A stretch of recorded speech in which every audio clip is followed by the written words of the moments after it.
Yeah, I'm gonna go over there around 7. Okay, sounds good. 3, 4, 7, 5, 6.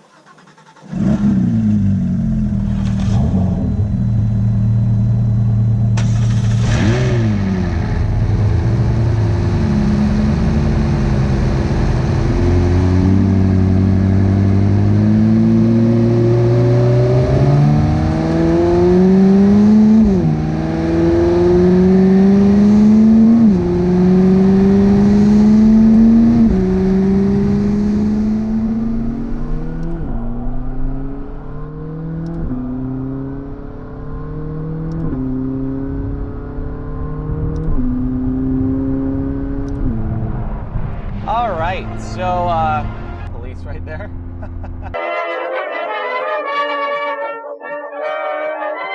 All right, jumping right into the first canyon driving the 600LT since getting it freshly wrapped, ready to go. Should be all protected from paint chips. Not worried about that.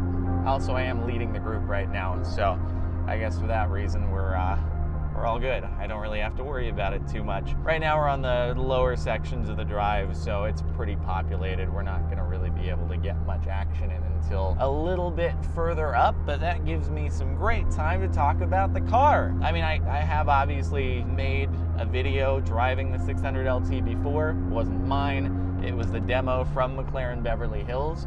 I'll tell you though, it feels different between having the center seats in this one and the roof scoop. It feels more special. Maybe it's just because it's mine, but it feels different. Here, let me see if I can get you some roof scoop sounds real quick. The best way to hear it is little accelerations at a lower RPM so the engine noise isn't drowning it out, but let's see. It's subtle. I mean, it's really noticeable if you're in the car, but I'm not sure if you'll be able to get the full scope without me just like putting the microphone right up to it. I just love how you can see it on the interior though, and that added sound, I don't know, it's really special. I've never had it in a car before, so I'm super stoked on speccing it. Wasn't a cheap option, obviously, so there was some amount of like, is this really worth doing? But now that it's all said and done, I'm like, you know what, this is good.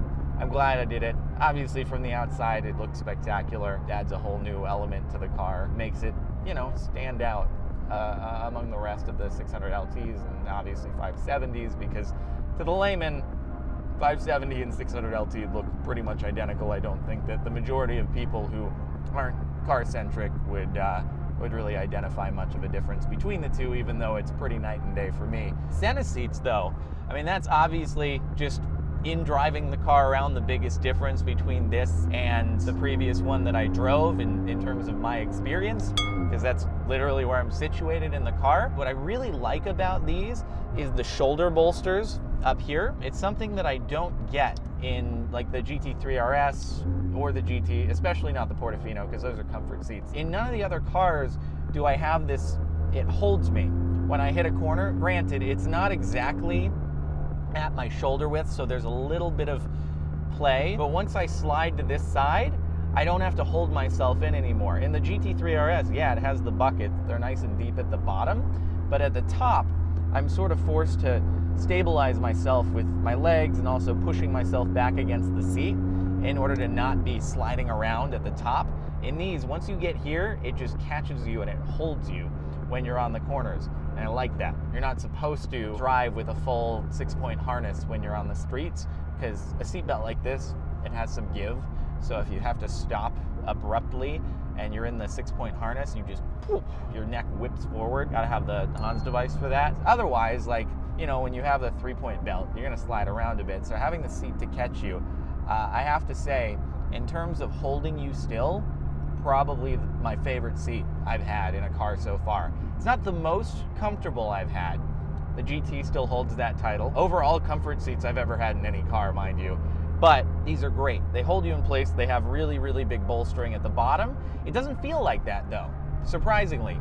Like in the GT3 RS, you feel like you're being squeezed by the seat at the bottom. This, it feels spacious, but then as soon as there's any movement or you're going around a corner, it holds you in place. So it's perfectly comfortable, but also functional, which is cool. The only downside is, I don't know, maybe my back shape is weird or something, but the lumbar at the back kind of pushes me a little bit too much. That's the only part that that isn't as comfortable as the rest, but it's totally workable. It probably just forces me to take better posture in the seat, if I'm being completely honest. But because of this whole thing, it does feel like a much more racy kind of experience than the standard bucket seats. And when it starts getting toasty and you don't want to roll the windows down because you have cameras going, the air conditioning works really, really well at these low speeds.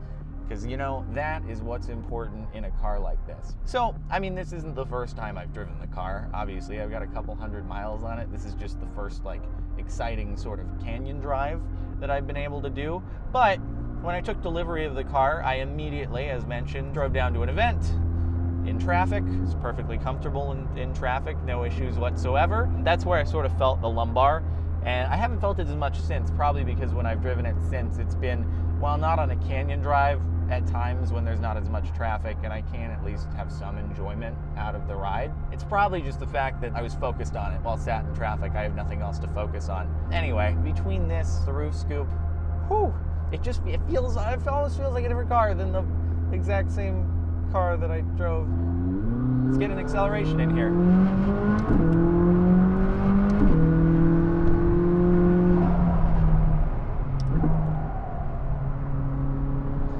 It goes, but you already knew that because I've talked about it before. Damn, this thing goes. There it goes. Damn, this thing accelerates. Acceleration is wild. That boost kicks on and you can go. These bikers are just mad people. I don't know how they have the stamina. It's just miles and miles and miles of pure uphill. It makes me feel like really, I don't know, pathetic. I would have a big gasoline engine driving me up here, but more power to them. It's just scary though. There's not much of a shoulder in many places on this road, and it's a highway, so I wouldn't want to do it even if I did have the stamina. But either way, kudos to them. Hey, even though I like cars, I can put some respect on people who use their legs. It's a respectable thing to do as long as they're not occupying the entire road. I will say most of these people are being good. Oh my God, this person is driving so slow. They're taking it like a residential street up here. I guess that high mountains can freak people out. Just like I guess you would feel perfectly comfortable walking along a curb, right, on the side of the road. But if you take that curb and all of a sudden you put it several hundred feet above the ground, you're not so confident in your ability to walk on a curb anymore. So maybe it's like that, but with driving. So right now, leading a convoy of 675LT behind me, Ford GT, and GT3 RS. So it's a pretty good group here. I'm hoping that in a moment here, when we make the turn, we'll finally actually be able to get some good open road in front of us, because right now this is absurd. Here's some roof scoop.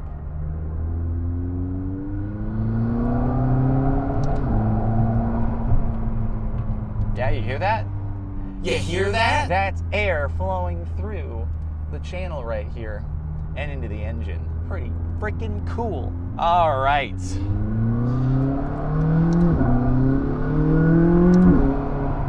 Let's get some good driving in.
Rock slide was in the video with Tucker, so I'm like trying to be a little careful, not just take the brunt of a rock impact. I guess that's the trade-off that you get when you are in the lead.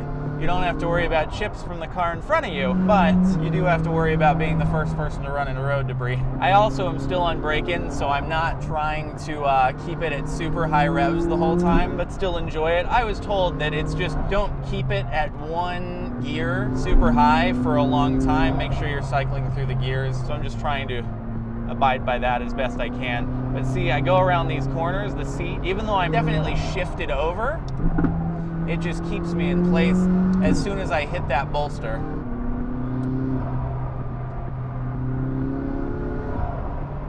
God, it just sounds like the car is breathing. It's fantastic.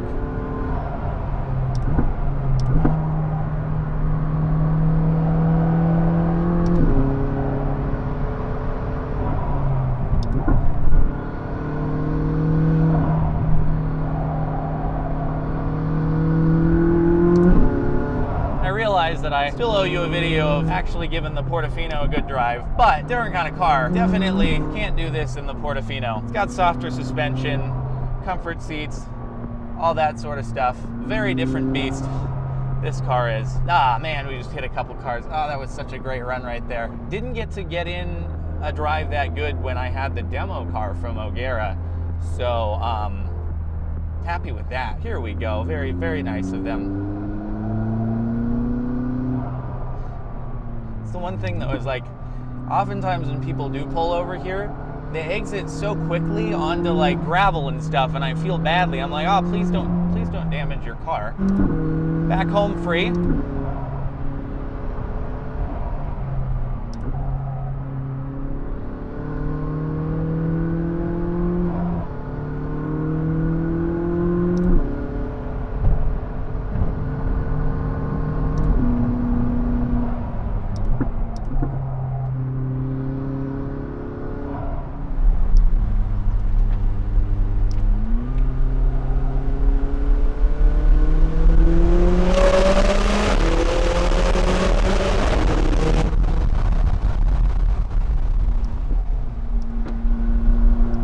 Another thing I love, and this is really just a McLaren thing, the brakes, they're carbon ceramics, but they don't squeak, which is just so nice. Ferrari squeaks hard, Porsche squeaks most of the time. These, nothing at all. And they also, however McLaren engineers their brakes, they don't have that bite that so many of the carbon ceramics do. It's a nice gradual brake onset in these, as opposed to oftentimes with carbon ceramic, as soon as you get past a certain threshold, it just like, oh, okay, we're braking now. So I like that.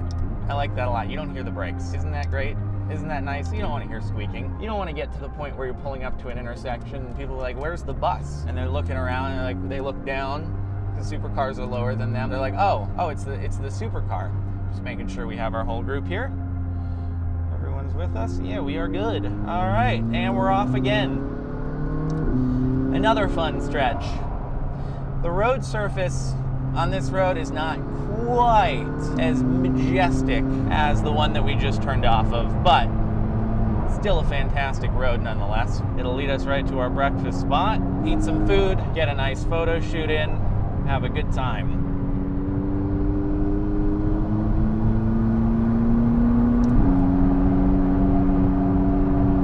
You do gotta love the tires on this. They are nice. They're super sticky because, you know, at the speeds we're going now, that's what's gripping. Airo's not really gonna come into play until you're going like well into the triple digits to the point where it can actually help keep you on the road. So we're pretty much relying on mechanical grip here, and has a lot of that. My shifting is probably gonna seem really weird, and again, that's just because being on break-in, I'm trying to cycle through the gears a little bit more and not keep it super high when I'm holding a gear. So if you're wondering why there's not the engine noise you might get otherwise, that's why.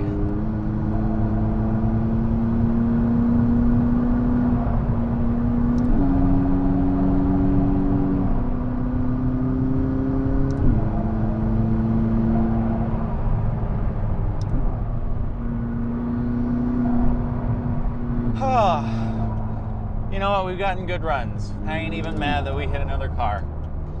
Whew.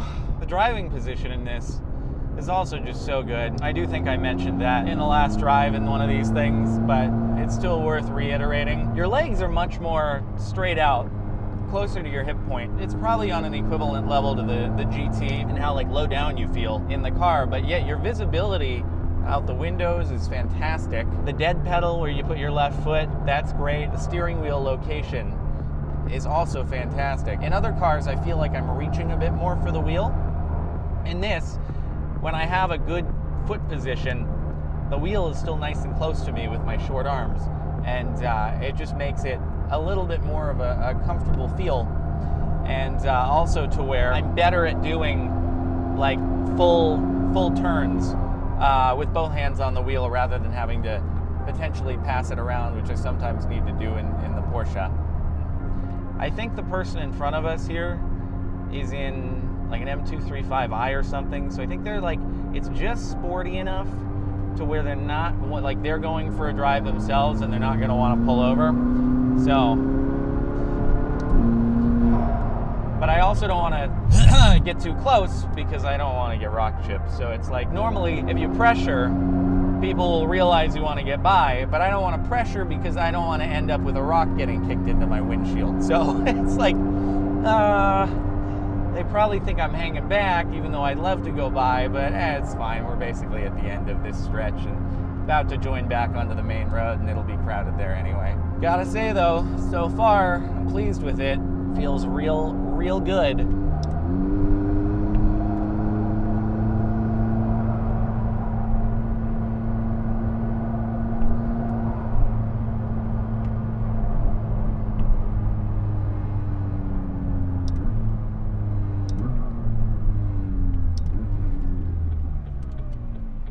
Back to the main road. That could be a problem for getting to our photo shoot spot, so we might have to pick another one, which there are plenty actually, so should be okay.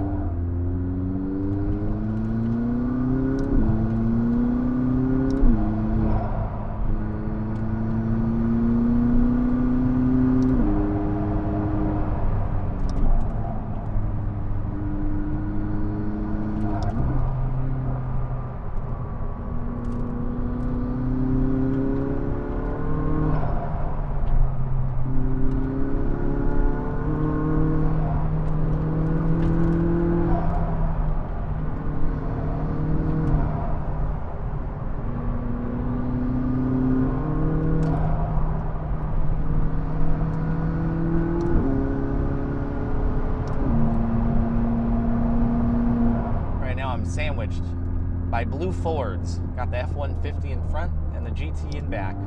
Oh, very kind. Well, we've had some good luck today. Everyone's been super duper good about pulling to the side and letting us through, so shout out to them. We appreciate you.